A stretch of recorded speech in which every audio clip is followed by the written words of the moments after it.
Hey guys, welcome back to Spector Creative. I'm your host, Scott Toy Guru Neitlich. It is a pleasure to have you here today. Thank you for joining us. It's always a positive day when you're joining us on the internets.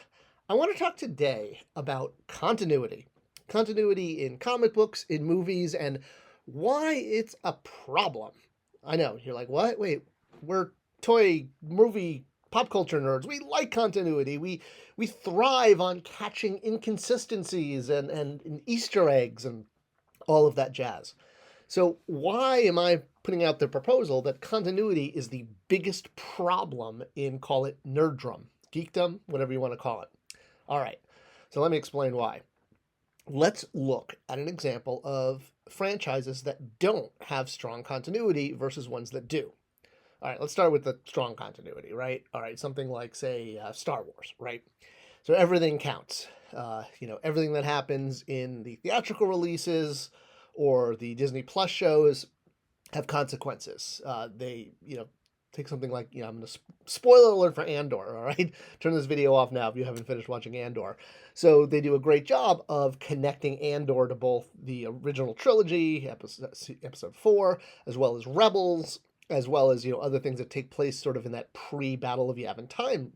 And it's a big payoff, right? That's why we like continuity as toy, pop culture, movie, book, comic fans. We're invested in this.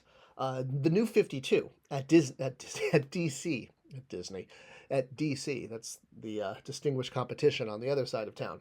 Get it? Distinguished competition? That's what Marvel calls DC.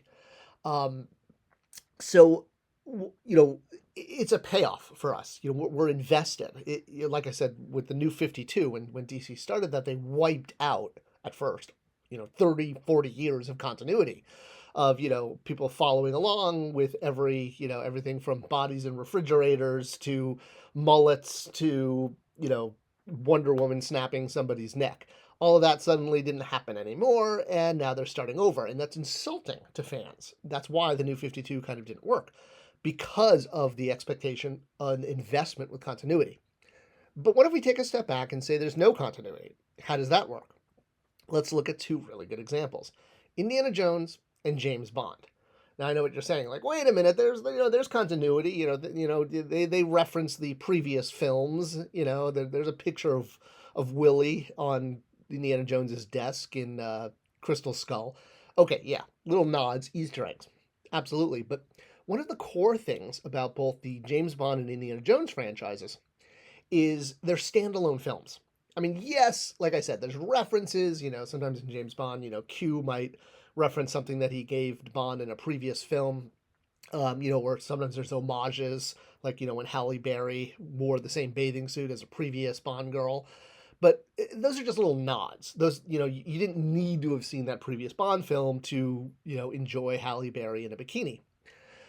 So, point being, franchises that don't have continuity work really well because they appeal more to the mainstream because they don't need to keep up with everything that's happened in every Disney Plus show. You go into Thunderbolts, and if you hadn't seen Black Widow or Falcon Winter Soldier, you might be a little lost. You're required to have seen all of this other content to enjoy new content. But when you have franchises that work as standalone films, standalone stories, well, it's more appealing to the mass audience because they don't need to bring in all that baggage with them.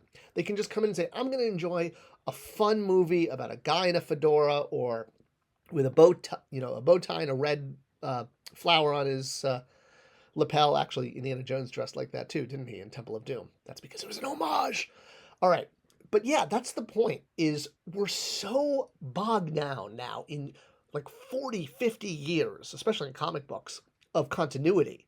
I mean, that's why they tried the New 52, to make it more appealing to mass audiences, but it kind of backfired because while trying to make it more appealing, they actually insulted, their long-term audience.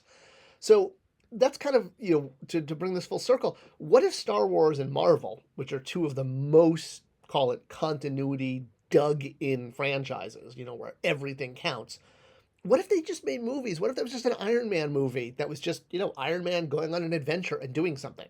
And then the next movie, he had another adventure and did something. Maybe there's an Easter egg to the previous one, but it didn't matter whether or not you saw it.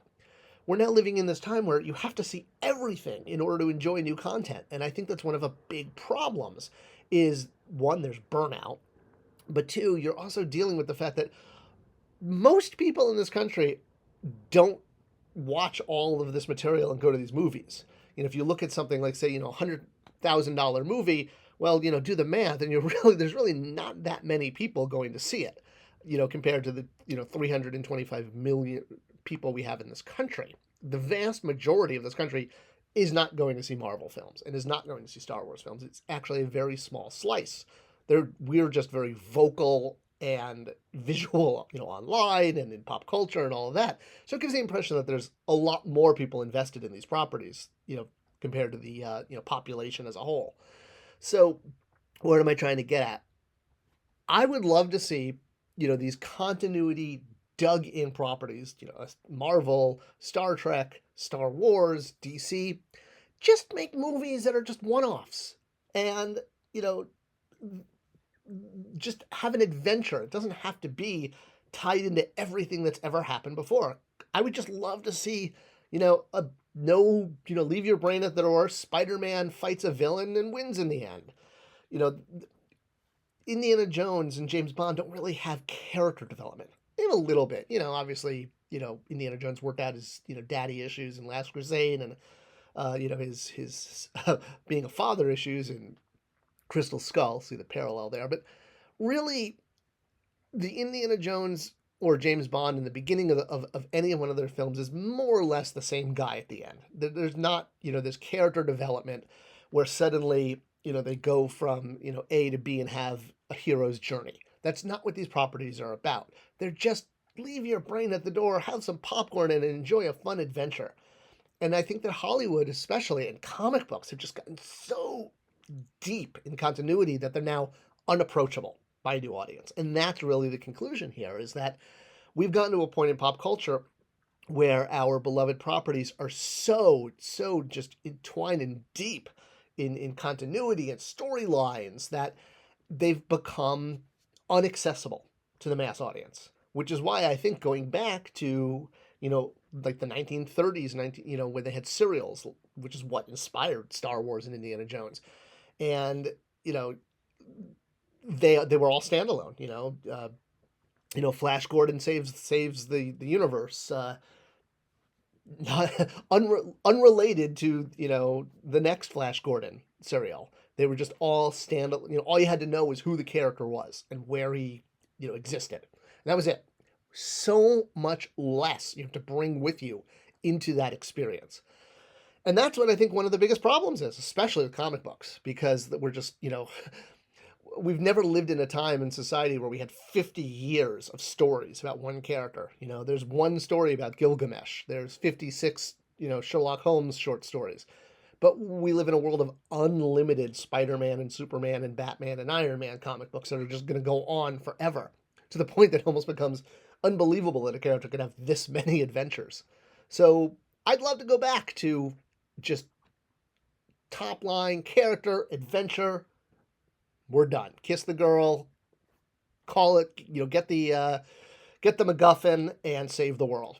Done. We don't need to have all of this continuity with these pop culture heroes that are really just meant for us to enjoy. And that is what I think is preventing so many of, it's called the mass public, from engaging in these properties. What do you guys think? Do I have a point? Am I crazy? Do you agree with me? Other examples of franchises that work like that, where it's like, yeah, it's just an adventure.